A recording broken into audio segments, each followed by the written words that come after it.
Ito sa viewers natin na mayroon daw siyang mixer at saka isang amplifier. So ang balak niya dito ay may dalawa siyang cellphone na kung saan daw ang isang cellphone dito sa mixer, yung isang cellphone para dito sa amplifier. So pag may ginagamit tayong mixer dito, mas okay na din dito na yung ating source. Itong ating mixer idol, parang isa sang jeep na marami siyang sakay pero isa lang yung kanyang labasan o yung kanyang output, no? So ito, pwede tayo gumamit dito ng tatlong source natin, dalawa man yan or phone input, pwede natin magagamit yan. Kaya yung iba gumagamit ng mas maraming channel na mixer kasi mas marami silang magagamit na microphone or effects man para sa sound effects or gagamitin man nila na magiging source. So idol, may mga application ngayon na pwede natin i-download.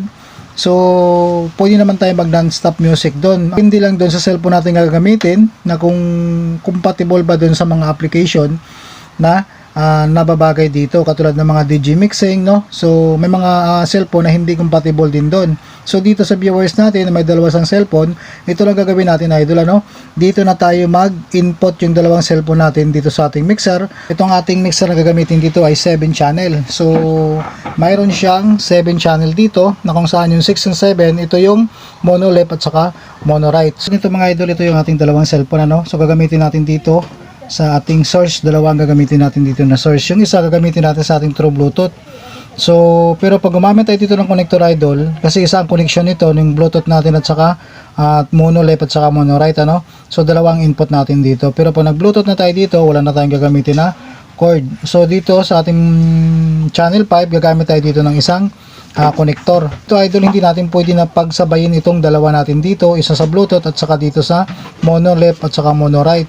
So dito magsasabay ang ating music dito once na nagsabay tayo ng volume dito. Kung mag-volume tayo dito sa feeder at nagpi-play yung ating Bluetooth at saka dito sa 6 and 7, so sasabay yung ating music dito. So kaya kailangan yung isa nating source ihiwalay natin dito natin siya ilagay sa ating channel 5 para iisa lang din yung connection niya or bukod yung kanyang pinaka-connector. So ito idol ang gagawin natin, itong cellphone natin through Bluetooth. So ilagay natin itong ating mode sa Bluetooth connection para magkaroon tayo ng Bluetooth dito sa isa nating cellphone. So naka YouTube tayo dito idol.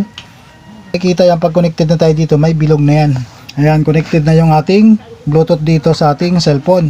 So ang isa naman gagamitan na natin dito ng connector. So ito gagamitin natin ito 6.35, tapos ito lang din, single lang din siya, ayan 3.5. so ilagay natin dito sa channel 5. So dito idol, yung ating source dito na sa ating mixer. So hindi na natin kailangan na maglagay tayo ng source sa ating amplifier dahil yung ating amplifier gagamitin natin yung pinaka input nun na nanggagaling dito sa ating mixer. So ito gagamitin natin ito sa isa nating source din. Ayan. So maganda lang dito idol dahil magkabukod yung pinaka-control ng ating cellphone dito. Ito. So magiging pinaka main volume natin dito, itong kulay pula natin para ito sa dalawa nating channel na source o sa ating dalawang source.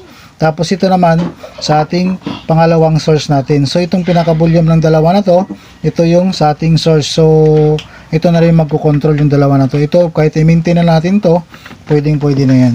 So natitira natin channel dito idol, pwede natin ito magagamit sa ating microphone. So mas maganda pag maraming channel or maraming channel yung ating mixer, mas marami tayong magagamit na microphone man yan or sound effects. Itong ating cellphone, sa Bluetooth siya, tapos itong cellphone natin na isa dito sa channel 5. So ito idol, masasabay na natin yan yung ating cellphone. So itong ating main volume idol, naka-maintain yan ang volume ng ating main volume para dito yan sa ating dalawang source. Tapos kung may ginagamit naman tayo na microphone, para din yan sa ating mga microphone pag once na naka-volume na itong ating mga feeder dito. So itong ating Bluetooth idol.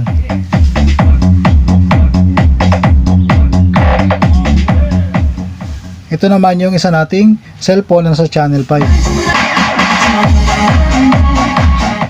Ayan siya idol, So magiging maganda yung ating setup dito dahil may kanya-kanyang control siya, So magkakahiwalay ng channel yung ating source dito.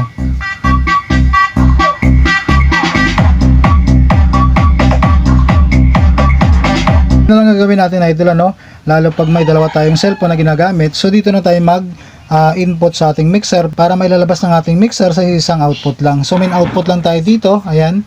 So papunta dito sa isa nating amplifier. So kahit tatlo mang source natin dyan, so gagamitin pa natin dito yung isang channel pa na may available pa tayo. So basta may mga control yan, makokontrol natin ang music dyan.